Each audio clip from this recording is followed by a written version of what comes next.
Okay, so the first thing an adapter is doing is converting from AC to DC, converting from alternating current into direct current. Now, since most of our devices are working on DC or are running on DC, we need a DC supply. So instead of getting the AC, we use the rectifier circuit to change this waveform, AC waveform, into a DC, which is a straight line if it's like perfect. Okay, so we use rectifiers to change from AC into DC. Now, rectifiers are another part in an adapter.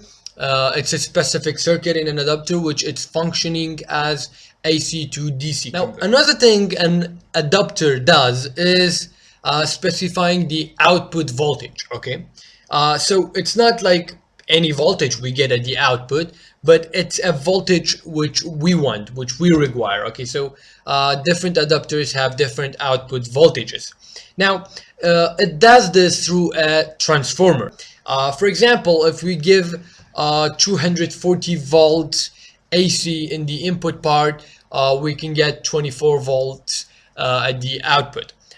This is just an example, and like this ratio is dependent on the windings ratio, so it's a different topic. We will be talking about this in the later videos. Okay, so as you can see, this is a rectifier circuit. Now, specifically, this is a bridge rectifier circuit. You can see we have four diodes, D1, D2, D3, D4 named, and we have an AC input, which is 60 hertz and 240 volts RMS.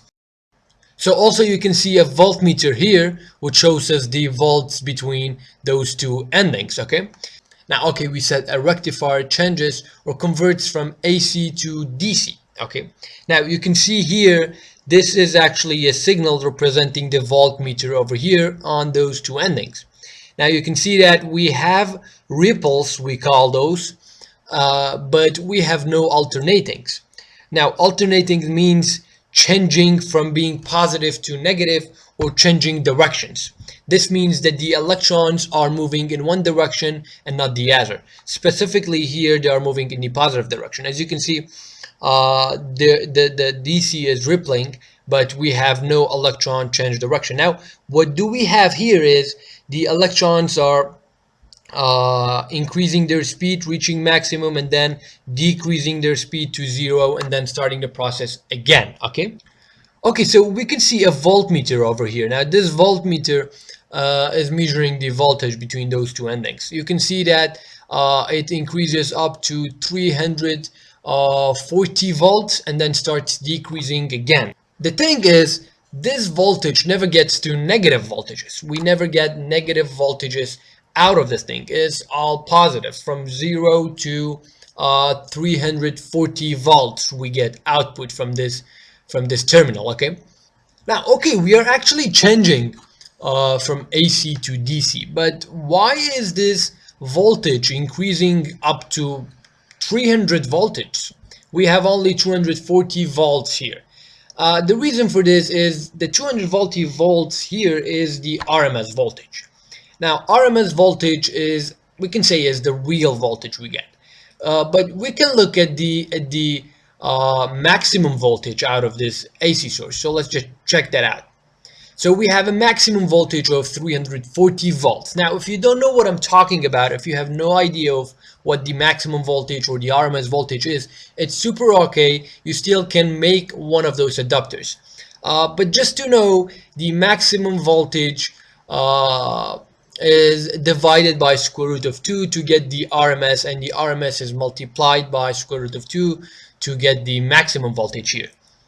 Now, another thing we want to mention here is that you can see there is no current, there is no electrons moving, and this is because we have no load, so we have no we have no energy being consumed. Actually, we have energy being consumed in practice because this is a voltmeter, and the voltmeter takes super little amounts of energy, so we can neglect that. But let's actually add the load, okay, and let's see what happens as soon as we add a load. Okay, so I added my load and I replaced my voltmeter over here.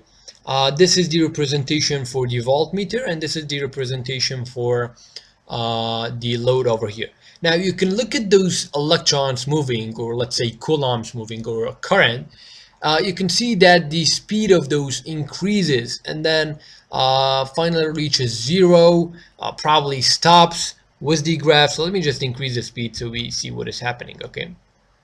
Okay, so I just decreased the speed. You can see that the current is moving, reaching its maximum and then slowing down, zero, then back to maximum, then zero, back to maximum. This is representing this graph. But the thing is, they never go backwards, okay? They never go backwards. They come forwards all the time. Okay, what have we done is we actually converted from AC to DC. That's pretty much cool because we now have a DC. But the problem here is you can look at this voltmeter. We are getting 300 volts, you know, and this is too much. We will burn out the electronic devices that we are using. For example, your iPhone, you know, if you give it 300 volts, then probably it would burn out. But hopefully we have an adapter. Not this adapter, not this rectifier, because we're getting 300 volts out of this. Sometimes we need, you know, 5 volts, sometimes we need 12, we need 24, so we get a specific output. But how can we do this? Now, to do this, we add transformers. So let's add a transformer. Okay, so I just added a transformer over here, but still you can see I'm getting nearly 200, and then 300, and then 340 volts. So why nothing changed? Now the reason for this, my transformer ratio is 1:1. Okay, so you can see that I have a 1:1 transformer ratio. Now, what is a transformer ratio? Basically, when you give, for example, 10 volts at the input, you get 10 volts at the output if you have a 1:1 transformer ratio. But if you have a 10:1 transformer ratio, and then if you give 10 volts at the input, so you get only 1 volt at the output. Now we will talk scientifically about how a transformer works in the upcoming videos, so stay tuned and don't forget to subscribe. So let's just click on apply and let's see what happens. Okay, so you can see that now I'm not getting even near to 100 volts. I'm getting 31, 32, and that's it. You know, 31, 32, and that's it. Now the reason for this, I have a 240 volts RMS, but I have a maximum voltage of 340, and I have a transformer ratio of 10:1. So 340 with a ratio of 10:1 will become 34 volts. Okay, and I'm getting nearly 33 volts. And the reason for this, there are some losses on the diodes, you know, also on the resistor. So this is cool.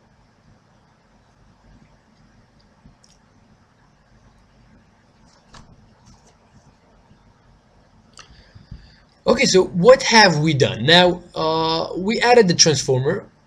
We got the specific amount of voltage we want. We said, for example, we want 30 volts, or I don't know, 10 volts, any amount we want. Now we can change the ratio to get a specific amount over here.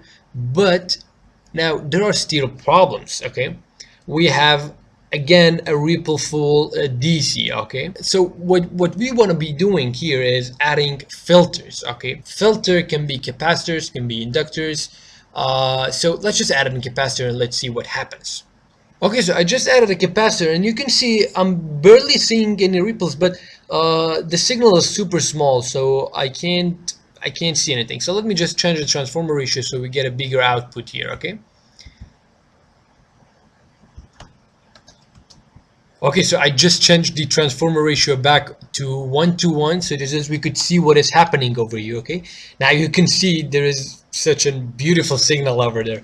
You can see that we don't have ripples, but we have shock ripples, I can say, you know. And I added a capacitor. Now we actually did something. We decreased the ripples. Now we're not getting back to zero. You see, over here we are increasing back, and then we're getting back to like decreasing and then increasing again. Now I want to make this a super straight line. So what I will be doing is I will change the capacitor value. Okay, I just changed the capacitor value to 100 microfarads, and you can see that now I'm getting nearly a straight line, but still there are some problems in there. Okay, so we have nearly a straight line.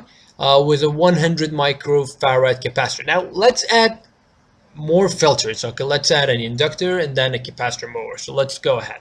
Okay, so I just added an inductor over here, the value of 72 henries.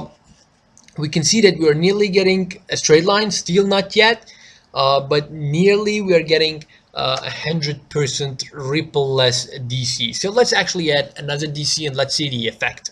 Okay, so I just added my second capacitor of a value of 100 microfarads, the same as the first one, an inductor of 72 henries, and we can see a specific DC output. It's, I think, like, it's not a perfect one, but it's near to perfect DC. Okay, so what we did here is we added a transformer to get a specific amount of voltage we want. Now I just changed the transformer ratio back to 1:1 so we can like get higher voltages here, but we can change that to specific voltages we want. Okay, and then we have a rectifier circuit over here, specifically being a bridge rectifier. Okay, and then we added filters. Now this is actually an adapter. This is like what an adapter is made of, but in different adapters we have different and more components now, including, you know, chips, you know, those voltage regulators, those fuses, and, you know, some more resistors. So we have different stuff in adapters, but this is actually an adapter you can use. So you can just change the transformer ratio so you get the wanted voltage at the output. Okay, but the thing is, this is an adapter and it's working and there is no problem with it. But in the next video we will be adding more and more chips into this adapter, and we will see voltage regulators, specifically what are voltage regulators, what they can do, and their effect in adapters. Okay, so that's it guys for this video. Don't forget to subscribe, like, comment, and share if it helped you in any ways, and watch the videos over here to continue circulating on the science lab. Okay.